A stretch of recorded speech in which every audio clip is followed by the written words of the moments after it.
Antes de continuarmos o vídeo, aproveite para curtir e se inscrever na página. Clique no sininho para ser avisado de novos vídeos. Então, vamos falar sério. Imposto é mesmo roubo? Lógico que imposto é roubo. Todo mundo sabe que imposto é roubo. A definição de roubo é muito anterior a qualquer definição legal. Tomar algo que não é seu, ameaçando o proprietário anterior ou usando violência contra ele, é roubo. Mesmo que não exista Estado, mesmo que não exista uma tipificação legal de crime, fere o direito de propriedade e o PNA. Mas veja só, imposto é roubo mesmo se você considerar o ordenamento jurídico estatal. O tipo penal do roubo é claro na situação. Pode ver lá no artigo 157 do Código Penal. Subtrair coisa móvel alheia, o dinheiro é uma coisa móvel alheia, para si ou para outrem, ou seja, mesmo que o Estado dê a desculpa que usa esse dinheiro para ajudar os pobres, ainda está no tipo penal, mediante grave ameaça ou violência. Se você não pagar, meu amigo, pega a cana. Formou a tipicidade penal. A única coisa que impede você de ir na polícia e fazer um BO contra a Receita Federal é a figura jurídica chamada de antijuridicidade, ou mais tecnicamente, a excludente de antijuridicidade legal. Basicamente o remendo doutrinário no direito penal que diz assim: ah, mas se tiver uma lei autorizando, então não pode ser crime. Alguns colegas juristas podem alegar que o imposto seria melhor tipificado como extorsão, artigo 158 do Código Penal. A diferença entre os dois é que, no roubo, o assaltante toma o bem móvel. Na extorsão, o criminoso força a vítima a entregar o bem móvel para ele. No final das contas, é a mesma coisa. E lógico, o ordenamento jurídico estatal é só uma pilha de bosta positivista que escorreu da latrina do Kelsen e do Bobbio. O Estado nada mais é que um grupo criminoso que escreveu num guardanapo sujo: Constituição. Você tem que obedecer o que está escrito aqui nesse guardanapo porque eu chamei isso de Constituição. Agora me dá o seu dinheiro. Sinceramente, é uma piada. O máximo que existem por aí são racionalizações baratas do tipo: imposto é o preço que pagamos para viver em sociedade. Essa racionalização barata parte até de uma verdade, mas dá um salto lógico absurdo. Sim, ela parte de uma verdade, algo que faz sentido. Viver em sociedade tem um custo. Ao viver em sociedade, sempre vamos precisar, em um momento ou outro, ceder em nossas vontades para acomodar a vontade de outras pessoas. Se não fôssemos seres gregários, uma espécie que evoluiu especificamente para viver em grandes grupos, se cada um vivesse a 10 km de distância do vizinho mais próximo, talvez pudéssemos exercer toda a nossa vontade sem nos preocupar com qualquer impacto que isso possa trazer para nossos vizinhos. Mas vivemos em grandes grupos, muito mais próximos que isso. A convivência numa mesma área força que, o tempo todo, tenhamos que ceder parte do nosso interesse para facilitar o interesse dos outros. Quando chegamos a um cruzamento de vias, numa rua com o nosso carro, o que queremos é passar direto por esse cruzamento. Esse é o nosso interesse. Mas sabemos que outras pessoas na outra via perpendicular à nossa também podem querer passar ao mesmo tempo no mesmo cruzamento. Se ambos seguirmos com nossos interesses apenas, vamos bater. Em nossa sociedade, no presente momento do tempo, utilizamos um mecanismo de sinais de trânsito que uma das partes cede um pouco em sua vontade para deixar o outro passar. Você para no sinal vermelho porque sabe que outras vezes outros vão parar para você no sinal vermelho para você passar no verde. Não é interesse de ninguém uma batida de carro num cruzamento. Então abre-se mão do nosso interesse em seguir em frente, em pelo menos 50% dos cruzamentos aí aleatoriamente, em favor da sociedade, em favor da boa convivência sem acidentes com os demais. Isso é uma verdade absoluta. Viver em sociedade tem sim um custo. O salto lógico, totalmente infundado, está em dizer que imposto é esse custo. Não é porque não há nada que dê o direito de alguém de cobrar de você um valor alegando ser esse custo. Essa pessoa está apenas usando uma desculpa para extorquir ou roubar dinheiro de você. Até porque você continua pagando o preço de viver em sociedade todo dia. Quando espera o elevador que está sendo usado por seu vizinho, quando espera na fila para comprar pão, em um sem número de outras situações. Mais que isso, é bastante razoável esperar que você terá que assinar contratos voluntários se comprometendo com obrigações em virtude da boa vizinhança. Quando você vai morar em um prédio, num condomínio, por exemplo, você tem que aceitar um contrato de convivência e administração de áreas comuns, que vai incluir o custo dessa administração. O condomínio certamente faz parte do custo de se viver em um prédio, mas você voluntariamente aceita tal contrato específico O contrato é explícito e claro sobre as obrigações de cada parte, aceito voluntariamente pelo comprador do apartamento. Detalhamos a diferença fundamental entre condomínios e impostos no vídeo Condomínio é roubo? O que torna imposto roubo é apenas uma característica, a coercitividade. Todas as demais características, valor, periodicidade, fato gerador, nada disso importa. Só a coercitividade. Sim, existe um custo para vivermos em sociedade e temos que estar preparados para pagá-lo, qualquer que seja a sociedade que vivemos. Temos que ceder, fazer acordos, compromissos. Isso tudo é um custo e é inerente à convivência em sociedade. Mas não temos que pagar imposto para viver em sociedade. Não existe nenhuma regra lógica ou princípio ético que dite isso. Como eu expliquei no vídeo O Equilíbrio de Nash refuta o anarcocapitalismo, o fato de vivermos em sociedade faz com que sejamos obrigados a fechar acordos para a convivência, mas não diz em momento algum que isso precisa ser feito por um governo. Ao contrário, o equilíbrio de Nash garante que um governo fazendo isso vai ser sempre uma solução ruim. Alguns estatistas gostam do papo, mas tem um contrato social que todos nós assinamos quando nascemos. Aquela papagaiada do puxa-saco do rei Charles II da Inglaterra.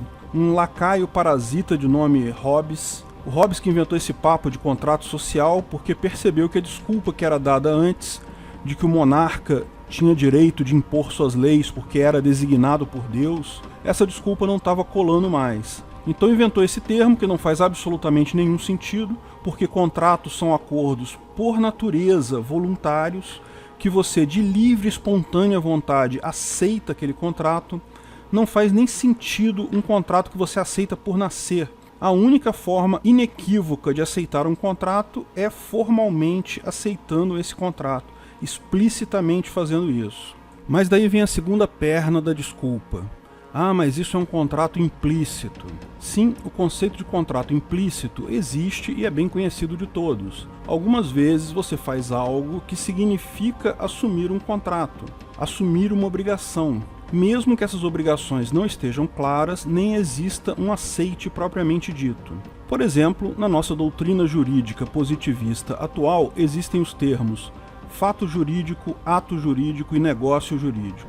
O fato jurídico é algo que acontece na natureza sem nenhuma ação humana envolvida, mas que tem consequências jurídicas. Por exemplo, a morte natural de uma pessoa. Uma pessoa com idade avançada tem um ataque cardíaco natural e morre durante o sono. Trata-se de um fato que não foi causado por ninguém, é algo da natureza. Porém, agora que essa pessoa morreu, sua personalidade natural se encerra, inicia-se o processo de herança, ou seja, um fato natural, algo da natureza, tem consequências jurídicas. O ordenamento jurídico do Estado brasileiro estabelece uma série de coisas que precisam acontecer nesse momento. Deve-se expedir o atestado de óbito, abre-se habilitação para os herdeiros, inicia-se o inventário e toda uma série de processos legais estabelecidos na legislação positivada do Estado brasileiro. Uma outra coisa é o ato jurídico. Você realiza alguma ação, um ato, que, embora não seja um contrato, implica especificamente em aceitação de obrigações. Por exemplo, ter um filho. No ordenamento jurídico do Estado brasileiro, no momento que você tem um filho, surgem uma série de obrigações para você. Os pais se tornam responsáveis e precisam suprir tal criança.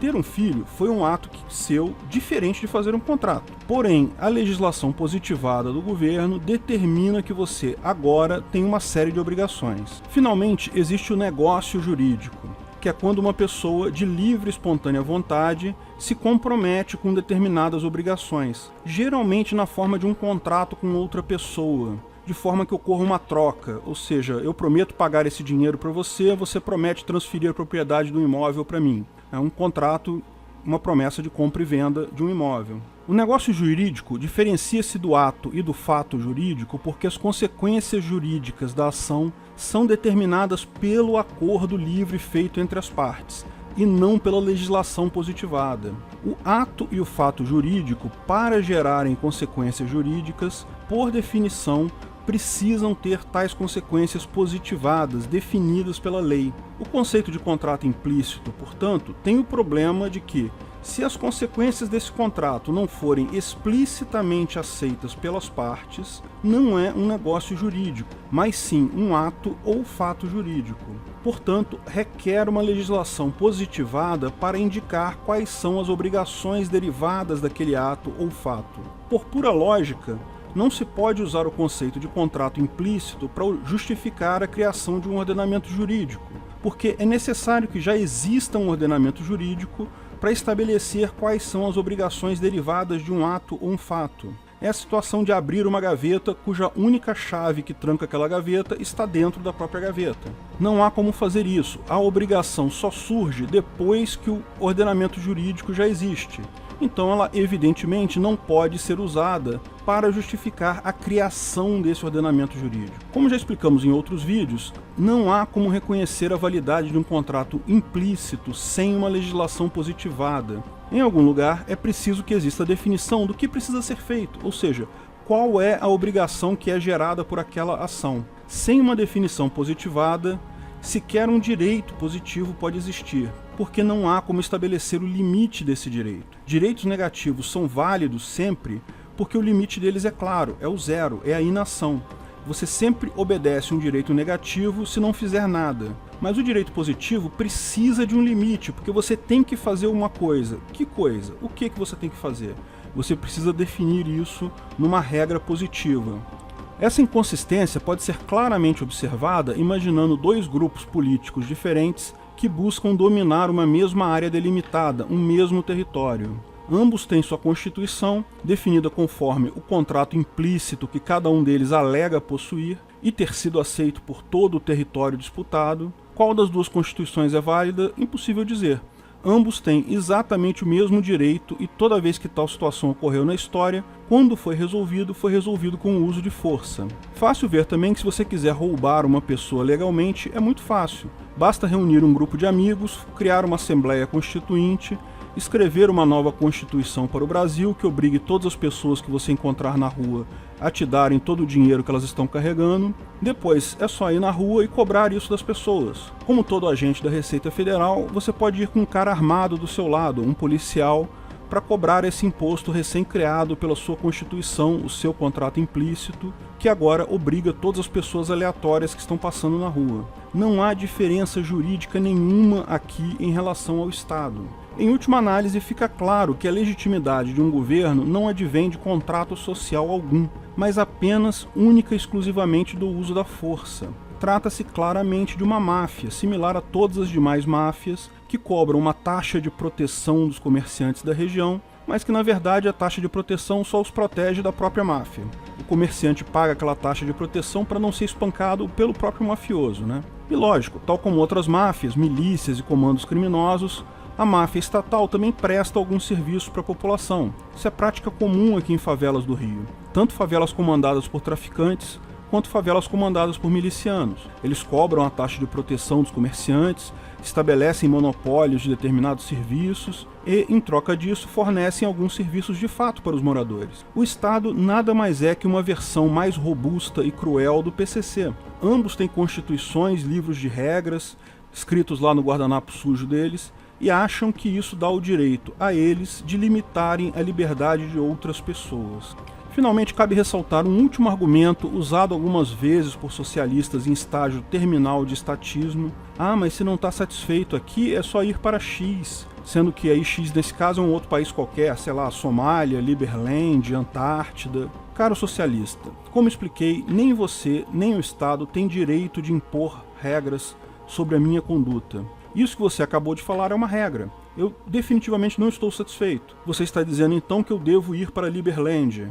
Mas não há nada que te autorize a me ditar regras. Como eu expliquei, eu teria a exata mesma legitimidade para dizer para você: quer cobrar imposto das pessoas? Vai cobrar imposto em Cuba. Essa regra que eu ditei para você é absolutamente igual a que você ditou para mim. A ideia é apenas ressaltar o absurdo. Suponha que exista uma Constituição minha e, segundo o contrato social que eu acabei de inventar aqui, a minha Constituição diz que é proibido cobrar imposto em todos os lugares do mundo.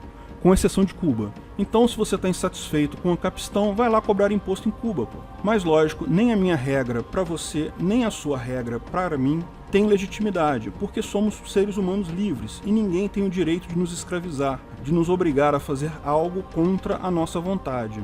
Exatamente por isso, eu não preciso sair de onde estou e exatamente por isso você não pode cobrar imposto. Alguns socialistas ainda colocam coisas com mas você tirou a carteira de identidade, você votou, você pisou numa rua pública que pertence ao Estado brasileiro, então você implicitamente aceitou a Constituição. De novo, isso cai no mesmo problema que já levantei acima. Não há como estabelecer um contrato implícito para criar um ordenamento jurídico, porque, como o socialista acabou de admitir, antes de eu tirar a minha identidade, então, antes de eu votar ou antes de eu pisar na rua, eu não estava sujeito a nenhum ordenamento jurídico.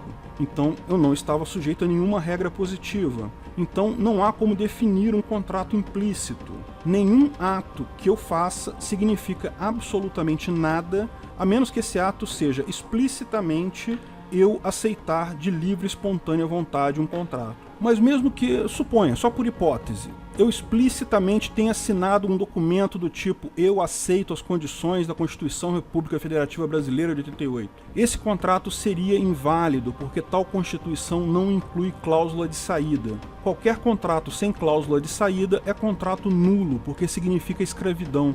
Escravidão não é admitida de forma alguma na ética libertária. Todo e qualquer contrato assinado deve possuir uma cláusula que permita a saída de alguém daquele contrato. Se você está insatisfeito com o contrato, você sempre pode sair dele. Lógico, algum equilíbrio pode haver aí, a pessoa que vai sair pode ter que restituir algum prejuízo que tenha causado com a denúncia ou rescisão do contrato, mas poder sair sempre pode. Ademais, contratos assinados sob coação física são inválidos na ética libertária.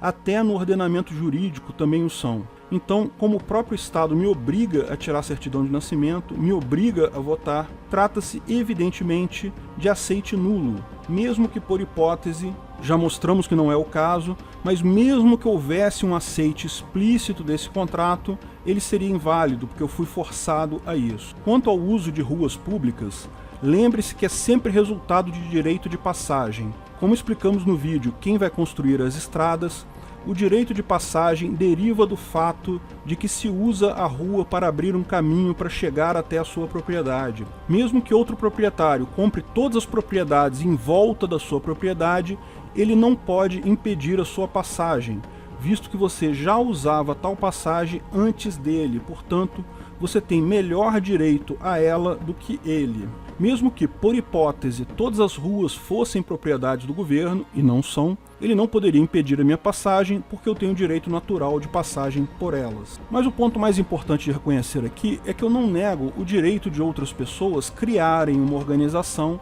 que envolva pagamento de uma porcentagem do salário ou de algum outro tipo de contribuição. Se você quer fazer parte do Estado, se você gosta disso, você quer obedecer todas as milhares de regras inventadas aleatoriamente pelo Congresso brasileiro para regular a sua vida, quer pagar imposto e tudo mais, é seu direito fazer isso. O problema está em exigir que todos sigam o mesmo caminho. Eu tenho certeza que, mesmo acabando a obrigatoriedade do pagamento de impostos, muitas pessoas acreditam no Estado brasileiro, acham justas e válidas as leis ali colocadas e continuariam contribuindo em troca dos serviços maravilhosos que ele fornece. Bom, mas outras pessoas podem preferir se manter à parte disso, discordam das leis estatais brasileiras e vão seguir o caminho delas. Mesmo essas não estão totalmente isentas de pagar o custo de viver em sociedade, porque, lembra, esse custo existe, independente de qualquer coisa. Uma pessoa que se recuse a tratar os demais com cortesia e de forma justa, fatalmente vai acabar sendo colocada à margem da sociedade, sendo boicotada pelos demais. Também a ética libertária continua sendo válida, posto que não há forma de convivência pacífica sem o reconhecimento da propriedade privada. Mas embora essas duas situações possam existir, eu creio que a grande maioria da população vai optar por se unir em entidades de proteção privadas, as famosas sociedades de leis privadas descritas pelo Hoppe. Falamos sobre elas no vídeo O que é uma sociedade de leis privadas. O governo atual seria uma dessas entidades, mas como agora não é mais monopolista, não pode evitar o surgimento de concorrência. vão existir outras empresas, outras constituições, outras leis que fornecem basicamente os mesmos serviços que o governo fornece hoje: proteção, segurança, justiça, um conjunto de leis positivadas para definir casos obviamente imorais, mas não abraçados pela ética libertária, tal como a obrigação dos pais de cuidarem dos filhos e outros casos similares. É muito importante ressaltar que é óbvio que precisa haver um conjunto de regras de convivência que vai além da mera ética libertária. A ética libertária define apenas o mínimo ético, apenas o mínimo necessário para a convivência humana pacífica. Mas para uma sociedade prosperar e viver sem atritos, será sim necessária a legislação. Imagino que a quantidade de leis será significativamente menor do que temos hoje, mas nada impede que existam empresas de segurança privada com legislação até maior e mais complexa do que a que temos hoje. O motivo pelo qual eu acho que elas não existirão é porque eu, como cliente, quero entender o que estou assinando antes de contratar tal empresa. Se ela me entregar um livro de regras tão monstruoso quanto o atual ordenamento jurídico brasileiro, provavelmente eu não vou querer perder meu tempo lendo isso, até porque eu morreria antes de conseguir ler tudo.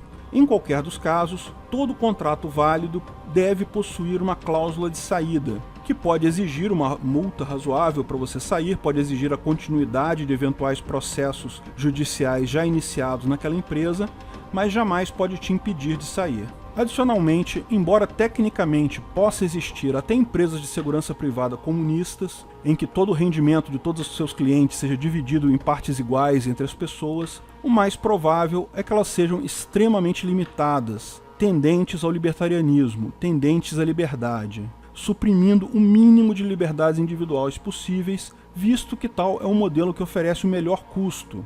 Esse tipo de arranjo permite a convivência pacífica de grupos com diferentes opiniões políticas. Ambos podem viver em paz no mesmo espaço físico, sem violência, porque, por exemplo, aqui no Brasil poderia haver um governo Lula e um governo Bolsonaro ao mesmo tempo. Quem gosta das políticas do Lula pode contratar a agência de leis privadas dele, pagar os impostos dele, seguir as leis dele. Quem defende o Bolsonaro contrata a agência dele da mesma forma, vai seguir essas leis e pagar esses impostos. Ninguém precisa brigar uns com os outros. E, lógico, é sempre importante ressaltar que a ética libertária é inegociável. Nenhuma das duas agências pode desrespeitar a propriedade privada. Esse é o ponto central de uma sociedade libertária. O mercado nada mais é que uma eleição distribuída.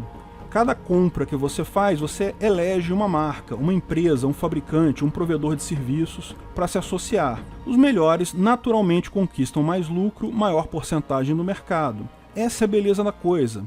As decisões de um mercado são menores e mais rápidas que numa eleição, favorecendo a evolução social. Empresas ruins, violentas, rapidamente irão à falência. Boas empresas, pacíficas e isentas, tendem a ter maior ganho. Não há outra forma de acomodar uma população com visões tão distintas em política. Tal como na última eleição, a próxima eleição vamos ver uma parte do país absolutamente arrasada com o novo presidente e outra contente, mas totalmente paralisada porque em disputa pela outra parte que perdeu a eleição. Em todos os casos, isso é um custo muito alto para nenhum ganho, porque podemos partir para a próxima era da organização social. O Estado não coercitivo. Você escolhe para qual estado vai participar, para qual estado vai pagar imposto. Nessa situação, óbvio, quando fruto de um contrato explícito, a contribuição que você faz para manter tal empresa de leis privadas não é mais roubo, posto que você escolheu livremente pagar. Mas tampouco pode ser chamada de imposto, porque a etimologia da palavra imposto é justamente algo impositivo, algo que você é obrigado a pagar mesmo que não queira. Não é mais o caso. É, de fato, um pagamento por serviços prestados agora. O que torna imposto roubo é justamente o fato dele ser imposto, dele ser coercitivo. A sociedade não coercitiva, a sociedade voluntária vem por aí. Se prepare para ela e seja bem-vindo ao Ancapistão. Você quer ganhar uma caneca da Ancapso? Comente Imposto é Roubo nos comentários desse vídeo. Vou sortear no dia 17 de maio, às 16 horas, 2 canecas dentre os patrocinadores. Independente de terem comentado ou não, ok? Mas comenta lá porque vale a pena. Cada patrocinador vai concorrer com um número de cupons proporcional à sua cota de patrocínio mensal. Na terça-feira seguinte, no dia 21, às 10 horas da manhã, vou sortear outra caneca entre qualquer um do público que tenha comentado imposto é roubo nos comentários desse vídeo. Veja mais detalhes no comentário fixado. Obrigado por assistir nosso vídeo. Comente abaixo se tiver dúvidas ou sugestões de novos temas.